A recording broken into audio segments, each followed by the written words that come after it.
à tous, bienvenue dans ce live journée 4.0 carrière et formation consacré au métier de l'industrie. J'ai la chance d'accueillir deux intervenants qui sont là pour vous parler de leur métier, de leur passion, de leur quotidien, les plus, les moins. On est là pour vous accompagner dans le choix de vos études et pourquoi pas trouver le métier de vos rêves.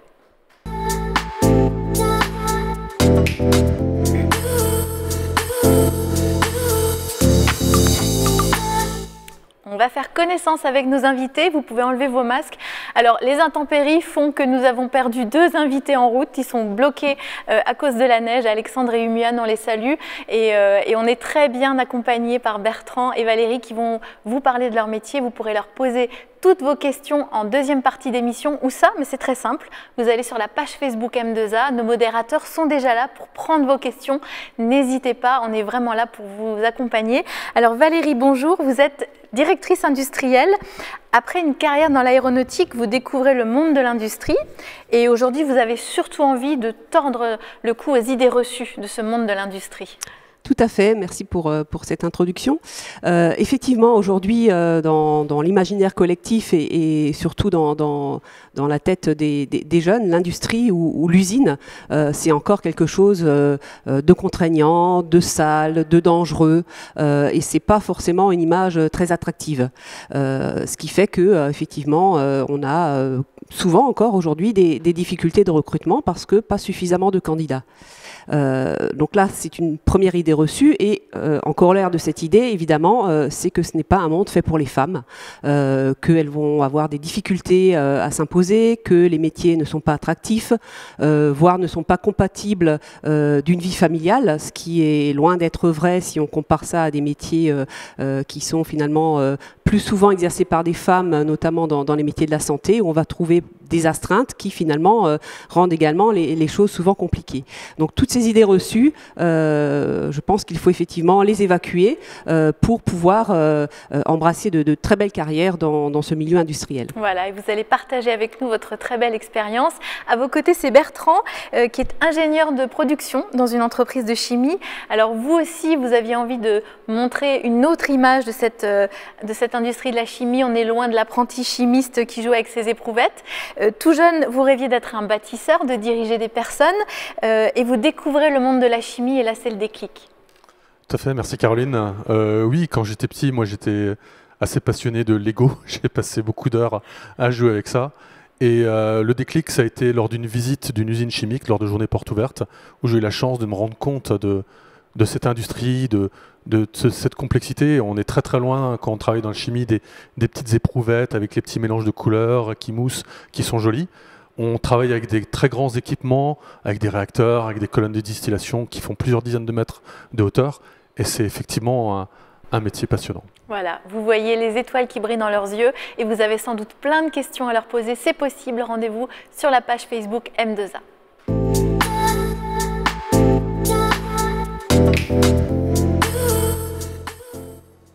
Alors c'est assez marrant Valérie, donc ce métier de l'industrie, vous l'avez découvert grâce à une élève passionnée qui vous a parlé de sa formation sur un forum des métiers.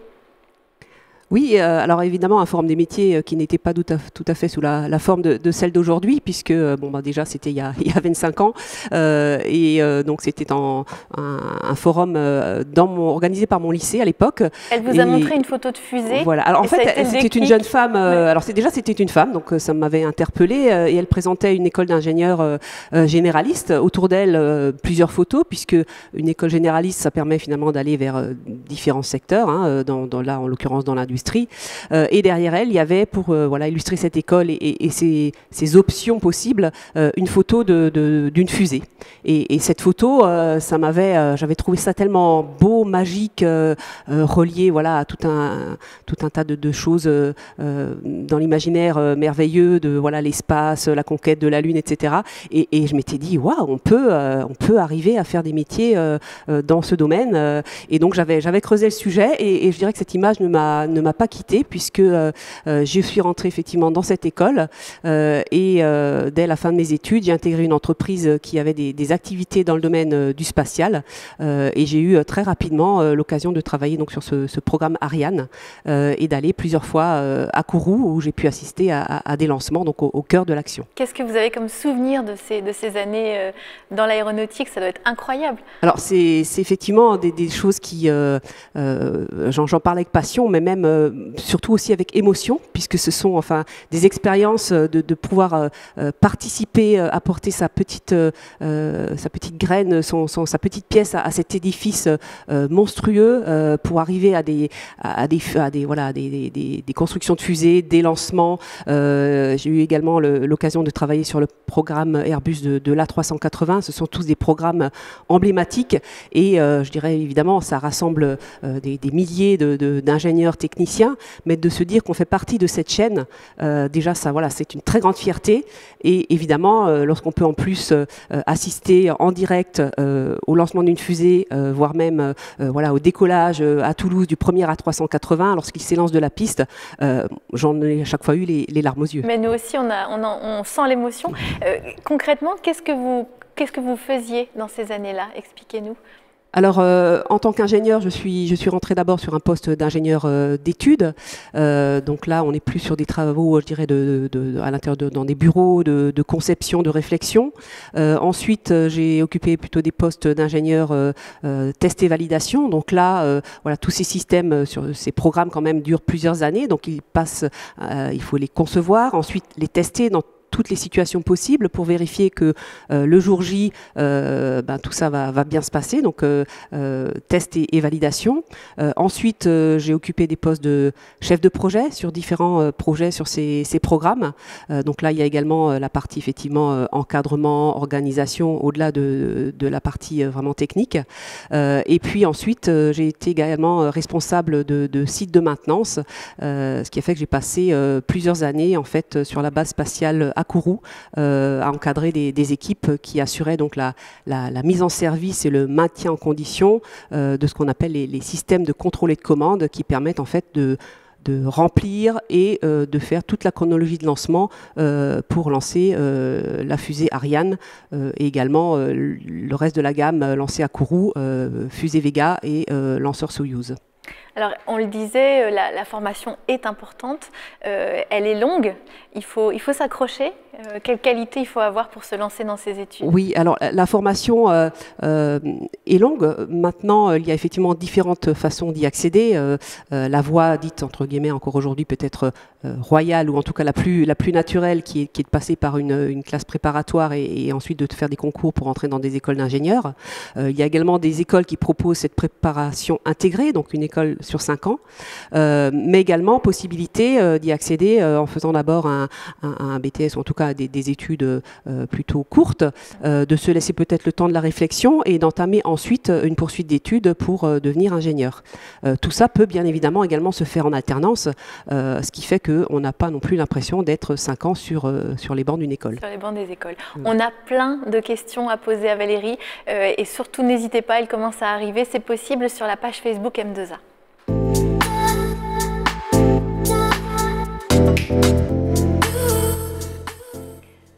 Valérie, quand on préparait ce live, vous me disiez qu'il fallait aussi avoir en tête qu'on apprend en permanence et on apprend aussi beaucoup des autres. Donc il faut constamment, il y a du travail en équipe qui est très important. Oui, tout à fait. Alors il y a évidemment sur ces métiers-là quand même un socle technique basé sur les études et des compétences techniques. Bien évidemment, ce sont des systèmes qui évoluent. Je veux dire, ce qui était vrai il y a 25 ans, même un peu plus quand j'ai commencé ma carrière, ne l'est plus aujourd'hui. Donc il faut effectivement avoir un esprit ouvert, faire preuve d'énormément de curiosité, également être humble, car effectivement, quand on sort de l'école, on ne sait pas tout, loin de là. là. Et les collaborateurs avec qui on va être amenés à travailler ont tous beaucoup à nous apprendre, ce qui est aussi un intérêt très fort de la voie apprentissage, puisqu'on peut coupler effectivement cette connaissance, cet apprentissage fondamental à l'école avec l'aspect vraiment concret terrain que peuvent nous apporter les collaborateurs de l'entreprise. Alors on a effectivement évoqué la place de la femme dans l'industrie qui a encore un petit bout de chemin à parcourir, mais vous êtes l'exemple que c'est possible et c'est même souhaité dans la plupart des entreprises. Il y a une vraie volonté d'intégrer des femmes. Tout à fait, c'est d'ailleurs un petit peu la vocation de la vidéo qui passe là en arrière-plan. Effectivement, parmi ces idées reçues, comme quoi les femmes n'ont pas leur place dans l'industrie, on a aussi encore l'idée de se dire « ah mais oui, mais je vais arriver, je vais pas être légitime, je vais devoir travailler 2 fois plus pour faire mes preuves ». Or aujourd'hui, en tout cas dans le milieu dans lequel j'évolue maintenant depuis plusieurs années, c'est plus le cas, loin de là, aussi bien au niveau des managers que des équipes. Au contraire, on souhaiterait recruter plus de femmes, mais on n'y arrive pas parce qu'on n'a pas suffisamment de candidates. Aujourd'hui, on est accueillis plutôt avec bienveillance, avec effectivement quand même une reconnaissance de tous de l'intérêt d'avoir de la mixité et gage finalement de performance. Plus on va avoir des idées différentes, des points de vue différents, plus on va avoir une équipe performante. Donc aujourd'hui, venez, osez, il y a vraiment de la place pour les femmes également dans l'industrie. Et vous le disiez, c'est tout à fait compatible avec une vie de famille et parfois plus simple que certains métiers dans le médical avec des horaires décalés. Il faut être prêt à bouger aussi. Oui, alors effectivement, alors bouger entre partir en mission pendant une journée à Paris et puis partir pendant 5 ans en Guyane, comme je l'ai fait d'ailleurs en famille, avec des enfants, c'est tout à fait différent. Il faut savoir évidemment qu'il faut quand même bouger un minimum, notamment des missions courtes. Maintenant, le détachement et le départ à l'autre bout du monde n'est jamais une obligation, c'est toujours fait en concertation et pour veiller également à l'équilibre du collaborateur. Donc c'est plus voilà, la motivation personnelle qui doit également entrer en jeu. Alors, vous avez des questions à poser à Valérie, c'est possible. Ça se passe sur la page Facebook M2A.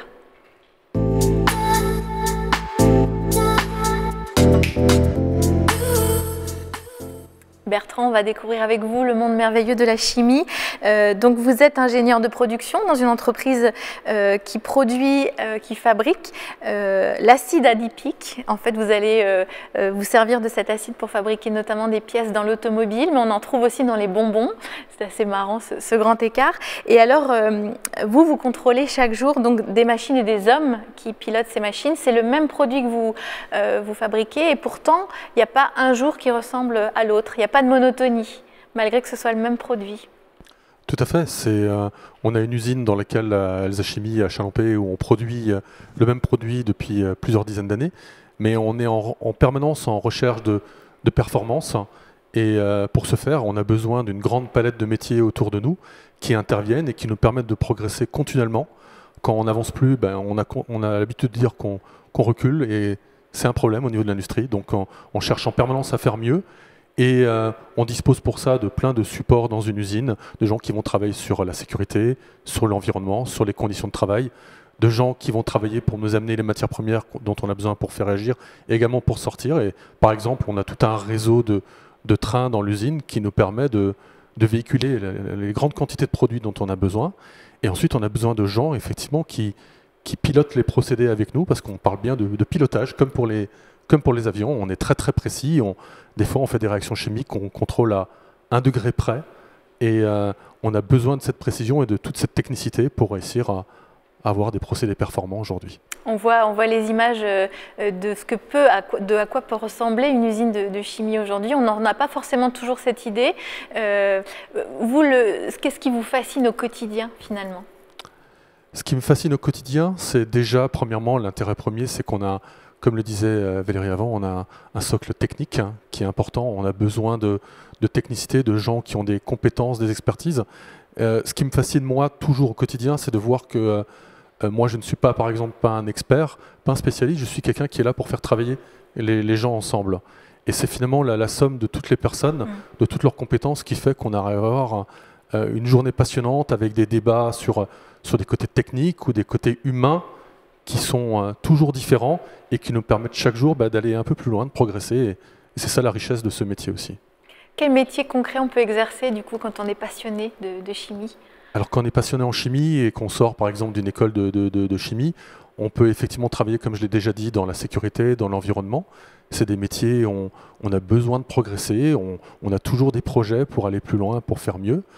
On a également, pour des personnes qui font de la chimie, besoin toujours de gens qui travaillent dans le procédé, qui vont réaliser des projets d'amélioration, qui vont étudier le procédé, le scruter dans ses moindres détails et trouver des idées pour avoir une performance plus importante. On est un métier de performance, vraiment. Alors c'est ce qu'on disait, vous n'êtes pas forcément au contact du produit, mais il y a des secteurs dans lesquels on peut être vraiment au contact de ce produit au quotidien. Tout à fait. Par exemple, les gens qui travaillent en laboratoire, on a encore des laboratoires dans les usines de chimie. Alors ils sont plus axés, moins sur la recherche, mais plus sur l'analyse, effectivement.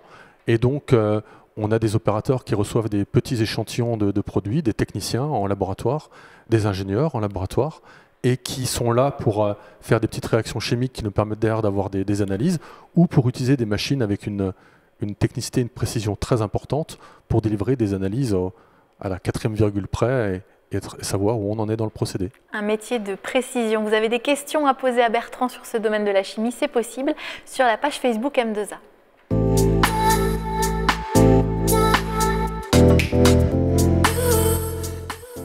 Alors dans la série des idées reçues, on peut aussi rappeler qu'il n'est pas nécessaire d'être extrêmement bon à l'école.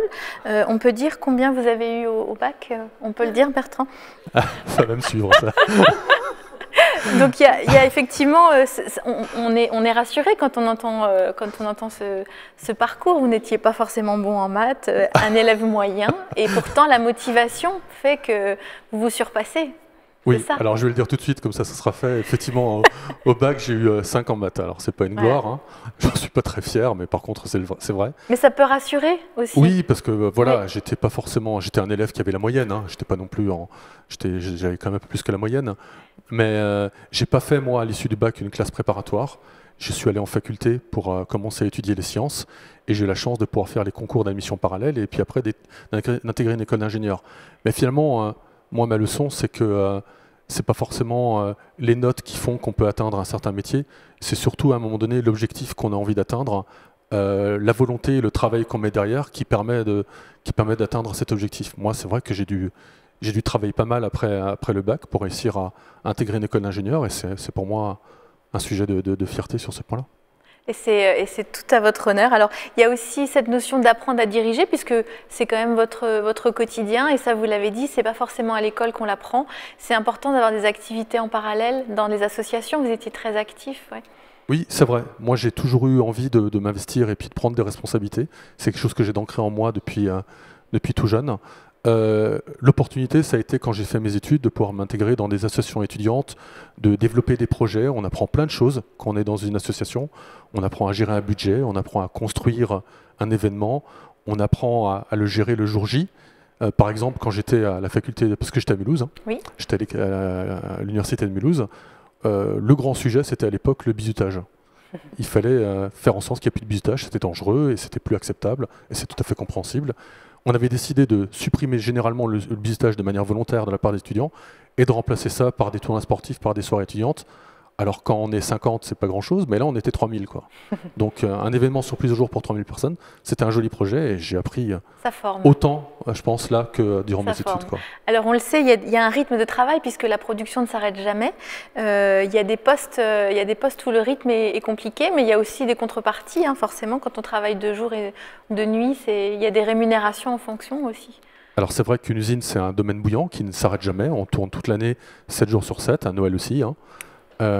Et on a besoin de gens qui sont en journée pour faire la synthèse de ce qui se passe en permanence et puis aider les équipes. Mais le cœur de l'usine, c'est les gens qui travaillent en équipe postée.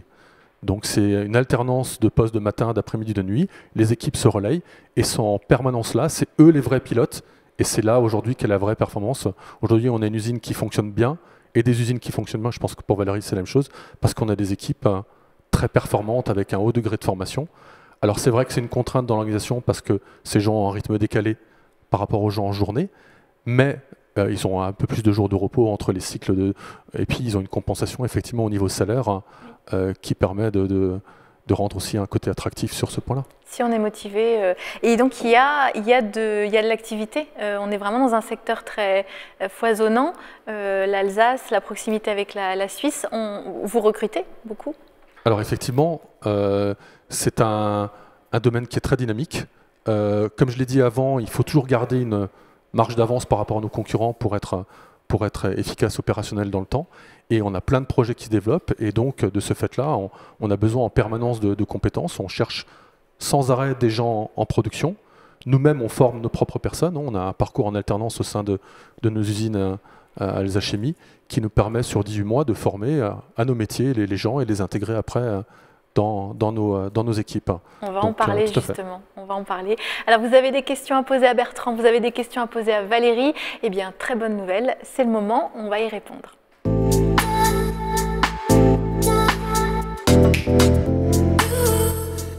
Les questions arrivent, on les voit. Avant cela, on avait envie de vous présenter Julien, un alternant pas comme les autres. Je m'appelle Julien, j'ai 19 ans et je suis alternant en informatique et réseau. J'ai toujours été passionné par l'informatique. Depuis que je suis jeune, je mettais des PC en réseau chez mes parents. Je jouais aussi pas mal avec mes amis à des jeux en ligne. Après le collège, j'ai fait un bac pro système électronique et numérique, puis j'ai continué sur un BTS système numérique en alternance. Je travaille pour une start-up qui s'appelle Global Sensing Technologies. Nous développons des logiciels à base d'intelligence artificielle qui sont basés sur les 5 sens humains. Par exemple, nous avons créé un logiciel qui permet d'analyser des images et de détecter la présence d'humains, d'animaux ou de voitures. En dehors du travail, je fais beaucoup de sport, je suis également pompier volontaire depuis 2 ans. Pour moi, c'est vraiment important de rendre service aux gens. Ça m'a beaucoup apporté de rigueur, de discipline, de l'adrénaline.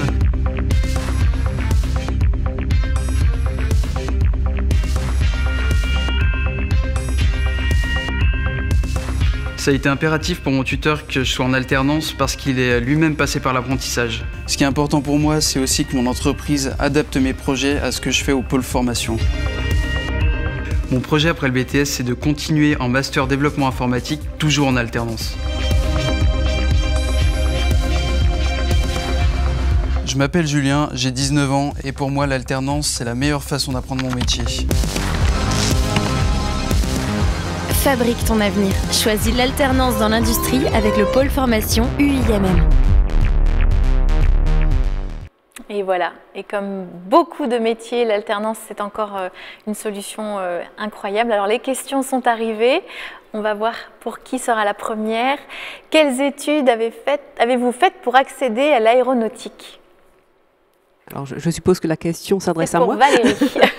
Alors, moi, j'ai fait, comme je l'expliquais tout à l'heure, une école d'ingénieurs dite généraliste, c'est-à-dire c'est une école d'ingénieurs qui forme aux fondamentaux du métier d'ingénieur et qui permet, en fait, en fin de parcours, de se spécialiser. Et moi, j'avais choisi l'option aéronautique et espace.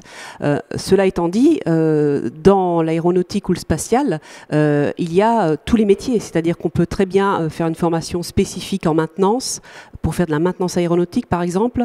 On peut faire une formation en électronique, on peut effectivement travailler, en général on est quand même plutôt sur des niveaux Bac plus 2 à Bac plus 5 voire au-delà.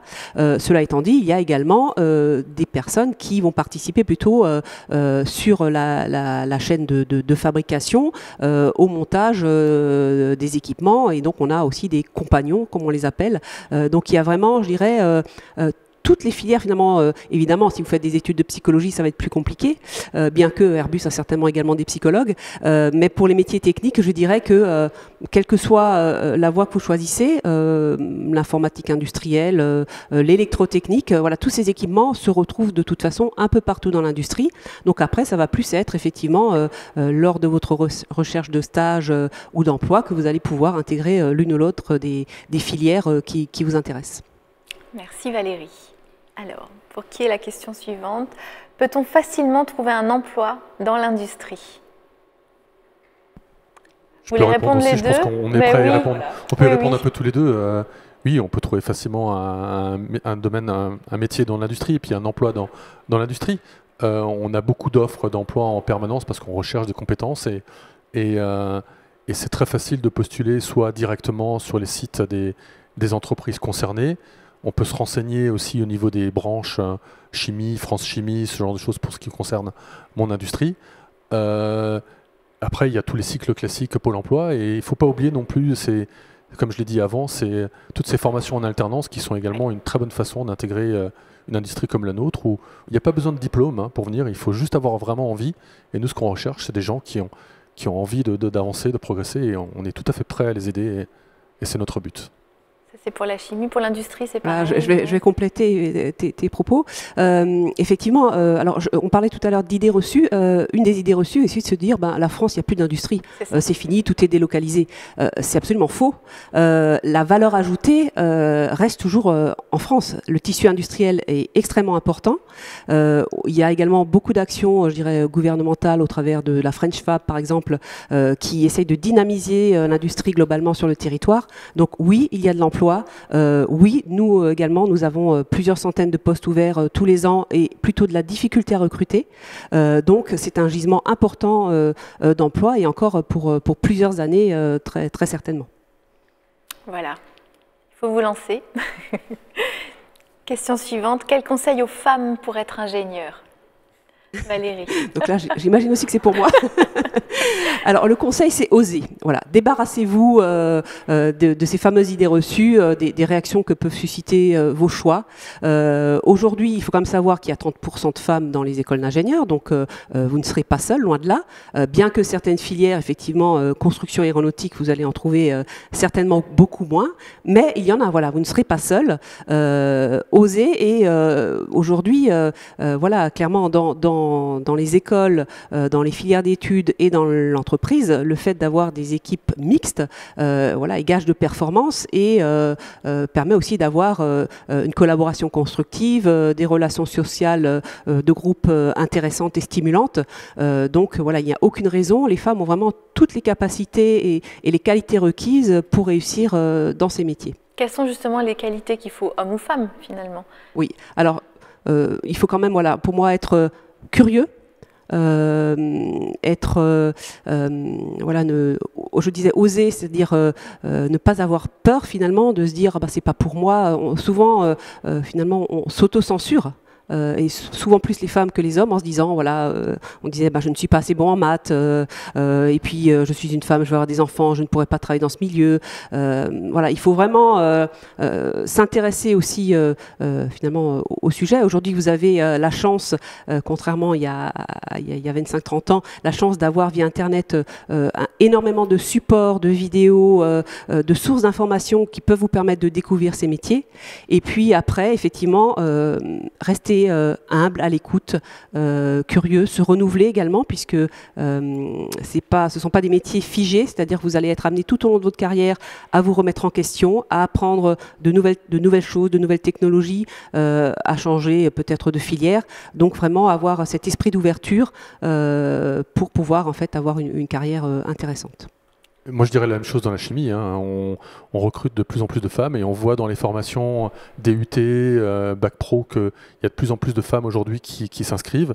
Nous, on a envie de recruter des femmes dans les équipes postées. Par exemple, on commence à en avoir des jeunes femmes qui arrivent et elles amènent une ouverture d'esprit qui est vraiment très, très intéressante dans les échanges. Et franchement, on a envie de recruter des femmes de plus en plus. On a besoin de s'ouvrir. Juste pour terminer, je pense que c'est important de se dire qu'il faut garder son identité de femme. Il ne faut pas essayer voilà, de l'effacer pour se fondre et devenir voilà, le plus possible proche des hommes. Il faut, voilà, c'est en gardant votre identité, en restant finalement une femme avec vos qualités, vos points de vue, que vous allez pouvoir justement contribuer à cette richesse, à ce mélange des points de vue. Et c'est ça qui est tout à fait intéressant. D'ailleurs, juste un dernier mot là-dessus. Moi, j'ai une collègue ingénieur de production sur mon site, qui est responsable de production comme moi, qui est mon homologue, et dans un milieu qui reste d'hommes, elle se débrouille très très très très bien. Voilà, mais bien sûr, il faut juste oser. Les questions arrivent et on est ravis. Alors, quelles sont les différentes manières d'intégrer une école d'ingénieur sans passer donc par la prépa ? Je peux déjà répondre pour moi. Moi, je suis passé pas par une prépa, je suis passé par une faculté, et puis faculté des sciences. Et ensuite, à l'issue de cette faculté des sciences, j'ai fait ce qu'on appelle les concours d'admission parallèle, qui permettent, alors c'est également un concours, hein, donc on passe des examens écrits et oraux, et c'est pas que la note qui compte, c'est forcément l'évaluation par rapport aux autres personnes qui permettent de savoir si on est retenu. Donc il y a cette possibilité. Valérie avait évoqué aussi la possibilité de passer par des DUT, des BTS, où on peut également intégrer les écoles d'ingénieurs sur un concours d'admission parallèle sur dossier aussi. Donc il y a beaucoup de possibilités pour intégrer une école d'ingénieur aujourd'hui. Et il y a également beaucoup d'écoles qui ont ce qu'on appelle une prépa intégrée, qui est quand même, je dirais, beaucoup moins... Évidemment, le niveau d'études est important, mais je dirais qu'on n'a pas cette pression du concours. C'est vraiment une continuité avec ces 2 premières années intégrées déjà dans l'école, où il est quand même, je dirais, plus simple en travaillant effectivement avec motivation d'arriver à passer les différentes étapes sans repasser par une case concours. Donc il y a également cette option-là. C'est très vaste. Alors on rentre vraiment dans le sujet de cette industrie et vous posez vos questions, elles arrivent. C'est possible ou ça, mais c'est simple, sur la page Facebook M2A.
Ces métiers de l'industrie qui vous passionnent, qui vous titillent, n'hésitez pas à poser vos questions, elles arrivent les unes après les autres et nos invités Bertrand et Valérie y répondent. Alors pour qui sera la suivante? Quels sont les débouchés après une école de chimie? Pour Bertrand. Alors après une école de chimie, on peut aller en usine de production, on peut aller dans la recherche, hein. On peut intégrer finalement plein de domaines différents parce que la chimie intervient dans énormément de secteurs. Par exemple, moi j'avais découvert avec surprise qu'on peut aller chez les pompiers. Oui. On peut très bien être un cadre chez les pompiers et donc ça donne accès à plein de palettes de métiers différentes. Il y a toujours une note technique derrière, mais c'est toujours le parcours finalement qu'on fait, nos expériences qui finalement ouvrent d'autres portes et tous les choix sont possibles. Il y a énormément de domaines où on a besoin de la chimie et pas forcément que dans l'industrie chimique. On intervient en pharmacie, on intervient dans d'autres domaines où il y a toujours besoin d'analyse. Environnementale, exactement, où c'est important d'avoir des gens qui ont une compétence en chimie ou en génie chimique. Voilà. Question suivante. Est-ce que vous pouvez évoluer dans votre poste? On va poser la question aux deux. Voilà, alors je vais commencer. Oui, bien évidemment, et je dirais même qu'il faut. C'est un peu aussi les qualités qu'on attend d'un ingénieur, c'est de pouvoir justement derrière évoluer, de partir effectivement. Alors au départ, souvent, en tout cas pour ce qui concerne les métiers que je connais, on est plutôt ingénieur d'études, ingénieur test. Donc on est dans une équipe constituée de techniciens, d'ingénieurs sur la responsabilité d'un responsable de projet ou d'un responsable de production. Et ensuite, petit à petit, effectivement, on peut soit se développer dans la filière purement technique, devenir finalement un expert technique qui va vraiment être là et encadrer des plus jeunes. On peut évoluer plutôt dans l'aspect management de projet, en devenant par exemple chef de projet et donc en encadrant des ingénieurs et techniciens. Et là, à ce moment-là, effectivement, on va aussi faire du management, de la gestion financière. Et on peut également évoluer dans des voies finalement commerciales, devenir ingénieur technico-commercial et faire plutôt des offres pour les clients. Voilà, j'en oublie très certainement. Il y a vraiment de multiples évolutions, y compris d'ailleurs celle de changer de filière, voilà, d'avoir commencé dans l'automobile et finalement après d'aller dans l'aéronautique. Voilà, on peut très bien avoir finalement une carrière riche, même en restant dans une même entreprise et occuper vraiment différents postes. Oui, tout à fait. Je pense qu'un ingénieur, c'est quelqu'un de polyvalent, qui est capable de développer, de se spécialiser et développer à partir d'un socle commun de connaissances beaucoup de compétences. Ça dépend finalement des opportunités dans sa carrière et dans son domaine industriel. Comme l'a dit Valérie, on peut aller sur des projets et vraiment s'impliquer fortement sur un projet. C'est une évolution possible. On peut s'orienter vers des postes de direction, comme ça a été évolution pour Valérie, prendre des responsabilités encore plus importantes. Finalement, tous les choix sont possibles pour un ingénieur. C'est l'essence même de sa formation, d'être capable de développer des compétences rapidement par une méthodologie, par un socle de connaissances qui l'aide. Alors, les questions continuent. À partir de quel niveau d'études peut-on faire de l'alternance? Eh oui. Tous les niveaux, je veux dire, dès le bac pro d'ailleurs, je crois bien. Alors voilà, ça, moi je suis un peu loin forcément, mais aujourd'hui, depuis vraiment voilà le lycée jusque derrière l'ingénieur. La différence par rapport à avant, c'est justement que l'apprentissage n'est pas réservé à des niveaux bac ou bac plus 2. Aujourd'hui, l'alternance va au niveau ingénieur, voire au-delà, même derrière des doctorants. Alors on parle plus vraiment d'alternance, on parle de thèses, mais elles se font également en entreprise. Donc, même quand on parle voilà, d'un doctorant qui va faire entre guillemets 8 ans d'études, il n'est pas 8 ans sur les bancs de la fac. Il est déjà dans l'entreprise. Il est également en alternance. Donc, c'est vraiment tous les niveaux aujourd'hui. Moi, quand j'avais fait mon école d'ingénieur, j'avais eu la possibilité de faire une année d'alternance où j'étais allé travailler 1 an en industrie entre la 2e et la 3e année et j'avais fait cette alternance. Alors, c'était plus une expérience professionnelle dans ce cadre-là, mais c'est vrai qu'il existe des parcours où on morcelle les études en faisant 1 mois à l'école, 1 mois en industrie, 1 mois à l'école et ainsi de suite, qui permettent de rendre les études finalement beaucoup plus appliquées, beaucoup plus concrètes. Comme je l'ai déjà dit avant, nous, on intègre des gens en alternance qui n'ont absolument aucun diplôme, qui viennent parce qu'ils ont envie de découvrir ce milieu et on les intègre, on les forme pour qu'ils connaissent nos métiers. Donc tout est possible et ça va effectivement d'une personne qui n'a même pas encore eu le moindre diplôme jusqu'à une personne qui est fortement diplômée, bac plus 2, voire plus, quoi. Là, on a des chiffres, effectivement, les alternants sont plus de 50 000 dans cette branche. Donc c'est vraiment, et c'est en augmentation permanente. Donc c'est vraiment, c'est une voie qui est quand même assez, qui est de plus en plus répandue. Ouais. Comment peut-on gravir les échelons comme vous? Je crois qu'on a déjà délivré déjà certains messages avec Valérie. En fait, il faut avoir un objectif.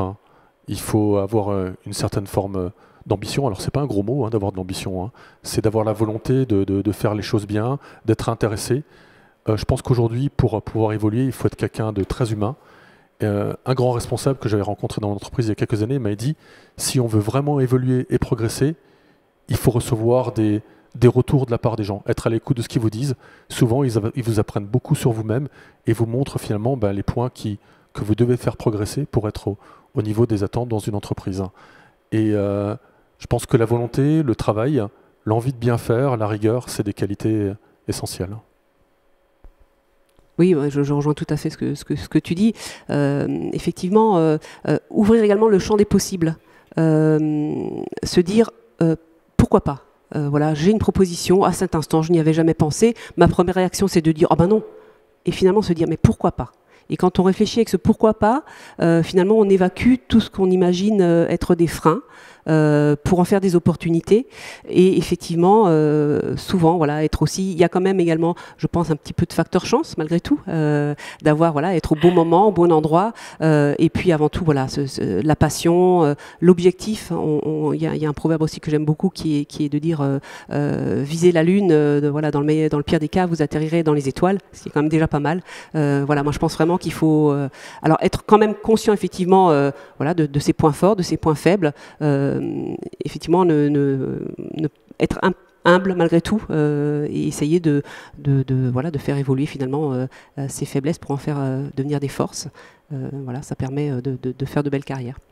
On a de la chance de vous avoir avec nous sur le plateau et surtout profitez-en pour poser vos questions. Y a-t-il des offres d'emploi dans le secteur? Eh ben, on regarde tout de suite.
Voilà, elles sont très concrètes, ces offres de formation.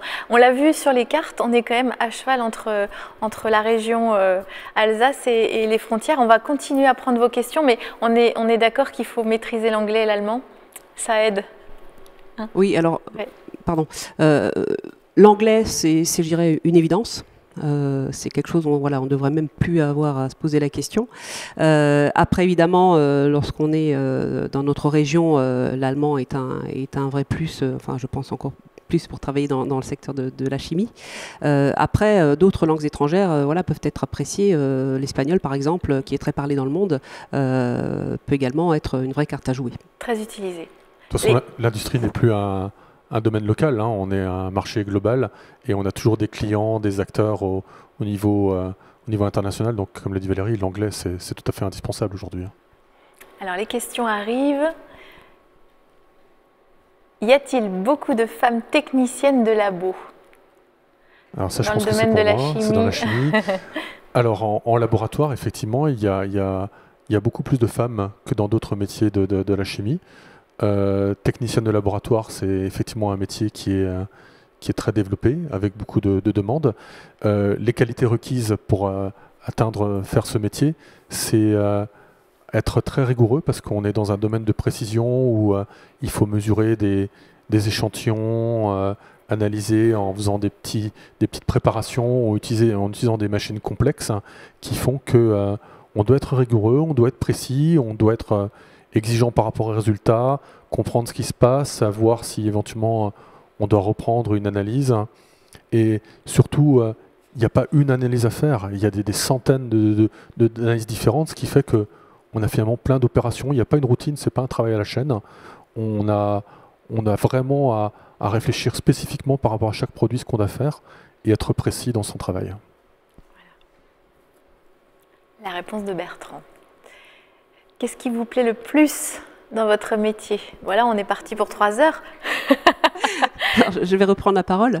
Moi, aujourd'hui, ce qui me plaît, comme je le disais tout à l'heure, c'est de pouvoir participer à une variété de projets intéressant. L'industrie, quand même, c'est ce qui permet de finalement construire, façonner tous les objets de notre quotidien. Hein. Donc on a beaucoup parlé d'aéronautique, d'espace, mais il ne faut pas oublier l'automobile, les nouvelles technologies, l'informatique. On a vraiment une variété, je dirais, de domaines possibles. Et puis aussi l'aspect humain, travail en collaboration, ne pas être seul. On fait toujours partie d'une équipe.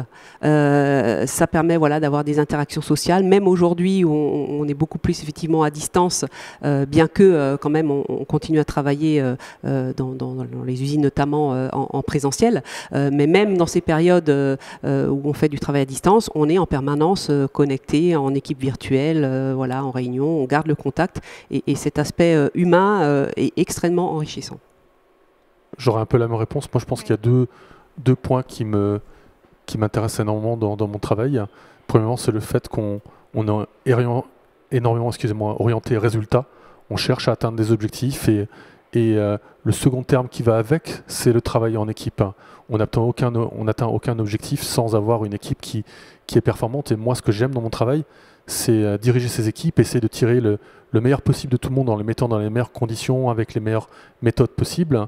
Et les plus grandes satisfactions, c'est quand on voit quelqu'un qui s'éclate dans son travail parce qu'on lui a donné les moyens, un jeune qui progresse, qui évolue dans l'entreprise parce qu'on lui a donné sa chance, c'est une satisfaction impressionnante. Et puis j'imagine il y a aussi une fierté parce qu'on est dans des domaines de haute technologie et on fait avancer constamment cette technologie française en plus.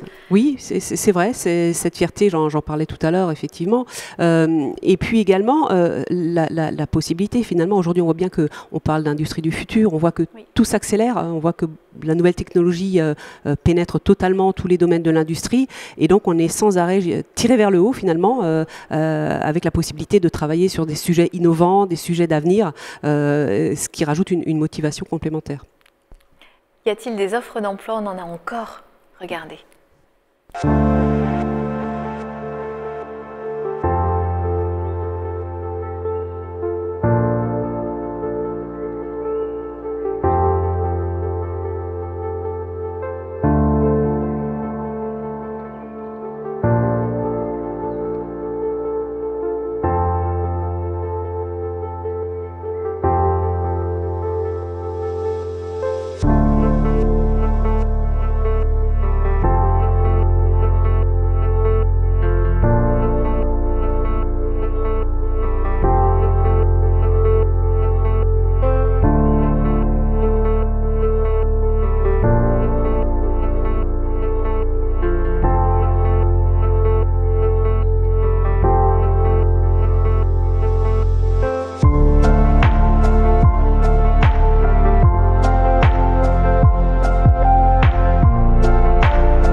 Voilà, on l'a dit, être sur le terrain, c'est important et donc c'est possible, vous venez de le voir, grâce à ces offres de stage et d'apprentissage. On a encore quelques minutes pour répondre à vos questions qui arrivent sur la page Facebook M2A. Quelles sont-elles?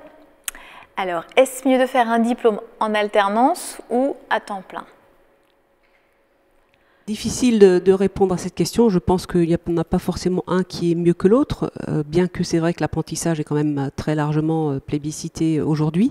Je pense que c'est plus à chacun de savoir pour quel type finalement d'apprentissage, d'études il est fait et d'adapter son choix. On a besoin de rester un peu à l'école, voilà, on a besoin de et prendre on n'est la pas maturité. prêt, exactement. Ouais. Et je pense qu'il y a d'autres personnes qui ont besoin de voir l'application de leurs études et de comprendre finalement en quoi va servir toutes les compétences, toutes les informations, tout ce qu'on leur apprend. De les appliquer. Et de les appliquer et de voir concrètement comment on fait. C'est quelque chose qui est très vivant aujourd'hui dans les BTS UT, où il y a beaucoup de formations par alternance, les licences pro aussi. Et ils sont souvent très intéressés parce qu'ils disent « Ah, j'ai étudié ça la semaine dernière, cette semaine je suis chez vous. Ah ben je vois comment ça s'applique, je comprends mieux maintenant pourquoi on a voulu m'apprendre ça. » Donc l'alternance a cet intérêt-là de rendre les choses plus appliquées au niveau de l'école. Tout dépend vraiment de son caractère. On peut être très malheureux en alternance si c'est pas... Peut-être pas très malheureux, mais disons que je pense qu'il faut peut-être effectivement sentir le moment. Voilà, je suis prêt, j'ai envie. Ça donne effectivement cet aspect concret. Chacun va le chercher à une étape différente finalement de son cursus. Mais de toute façon, dans les écoles et dans la plupart des cursus d'études, vous aurez de toute façon des stages, de multiples stages.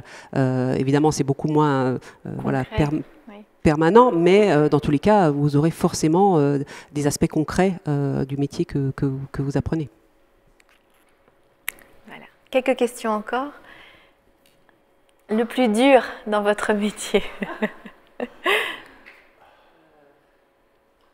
Le plus exigeant, je ne sais pas si c'est le plus dur, mais le plus exigeant, c'est qu'on a forcément à un moment donné des crises à gérer. Ça peut être une crise technique ou une crise humaine à gérer. Et là, il faut répondre présent. Donc il faut être capable toujours de faire cette synthèse, de prendre un peu de recul, de s'appuyer sur les personnes qui sont avec vous, d'être toujours énormément à l'écoute. Pour moi, le plus exigeant, c'est ces moments-là. Mais ce n'est pas forcément les plus durs, c'est aussi ce qui rend son métier intéressant. Quand on a géré une crise, qu'on s'en sort par le haut, qu'on a trouvé des solutions et qu'on progresse, c'est finalement une opportunité de faire mieux et c'est un grand pas en avant. C'est pas forcément la question du plus dur. Je ne sais pas comment répondre mieux à cette question. Oui, je suis assez d'accord. C'est plutôt des moments quelquefois aussi quand même de découragement, lorsqu'effectivement c'est souvent face à des problèmes, je rejoins tout à fait ce que tu dis, où effectivement on travaille d'arrache-pied, l'équipe se mobilise, essaye de trouver des solutions, ça marche toujours pas. Il peut y avoir par moments des périodes de découragement. Inversement, c'est souvent aussi des périodes de stimulation, des périodes durant lesquelles l'équipe finalement se rapproche, se serre les coudes et souvent on ressort grandi. Donc ces moments difficiles avec du recul souvent sont des moments qui ont permis de nous faire progresser. C'est vrai que c'est des moments où on peut être amené à travailler beaucoup plus en termes de volume horaire. Alors, heureusement, ce n'est pas toujours sur des longues périodes, mais il faut être capable d'avoir cette capacité de résistance et puis d'obstination pour arriver à la solution. Et il faut répondre présent, c'est pas évident. On peut se décourager, comme l'a dit Valérie. Des nouveaux défis, toujours. Alors, est-ce qu'il faut partir à l'étranger pour se former? Je ne pense pas. Alors, faire un complément de formation, un échange, une césure à l'étranger, pourquoi pas? C'est toujours enrichissant, ne serait-ce d'ailleurs qu'au niveau déjà de la langue. Par contre, aujourd'hui, on a l'offre de formation nécessaire et suffisante en France pour pouvoir se former. On a plus souvent des problématiques de gens formés en France qui vont aller travailler à l'étranger finalement que l'inverse. On n'a pas besoin d'aller chercher des gens formés à l'étranger. On a vraiment des formations de qualité en France. Oui, on a vraiment des formations de très haut niveau, je pense, dans tous les domaines. En tout cas, au niveau technique, on a des gens qui sont opérationnels en sortant de nos écoles, de nos formations. Donc, après, comme le dit Valérie, une expérience à l'étranger, un stage à l'étranger, ouvre à d'autres cultures, à d'autres méthodes de travail, et ça nous permet de voir qu'on peut travailler efficacement avec d'autres méthodes, et c'est toujours très intéressant à voir à un moment donné. Voilà. Rien de tel que la France. Vos conseils pour un jeune en recherche d'orientation?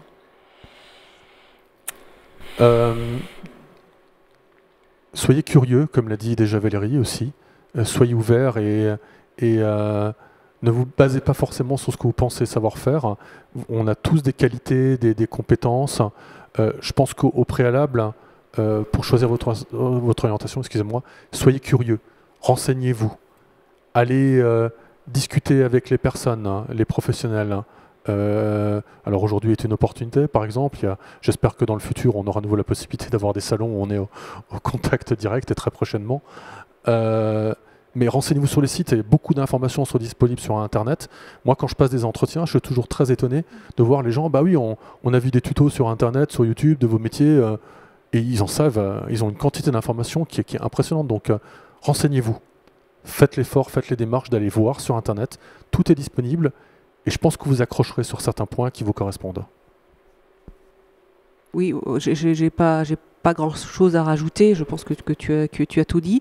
Je rajouterais peut-être juste voilà, un conseil. Laissez-vous aussi finalement le droit, alors pas à l'échec, mais le droit de vous tromper. Il est probable, à votre âge, lorsque vous avez votre bac en poche, que vous ne sachiez pas encore. Voilà, vous allez essayer quelque chose, une formation. Vous vous rendez compte au bout de 6 mois que non, c'est finalement pas fait pour vous. N'ayez pas peur de vous l'avouer et finalement de le dire à vos parents. Laissez-vous la possibilité de changer. Une année dans une vie, c'est rien. Donc voilà, ne vous dites pas, je suis rentré dans cette école, j'en ai pour 5 ans, il faut que je m'accroche, je sortirai, mais voilà, je n'y crois pas. Je pense que c'est vraiment la pire des erreurs. Laissez-vous voilà, le droit de changer, le droit aussi de vous dire je commence par une formation courte, je rentre dans le monde du travail et puis après peut-être je vais reprendre des études. Voilà, ça c'est aussi quelque chose qu'il faut, je pense, aujourd'hui avoir en tête, puisque on sait aussi très bien que les gens qui vont faire toute leur carrière dans une même entreprise ou exercer le même métier toute leur vie, ce n'est probablement pas le modèle de demain. Donc voilà, je pense que ça, déjà, dans le cas de la formation, il faut l'avoir en tête. Il va déjà être l'heure de se quitter, malheureusement.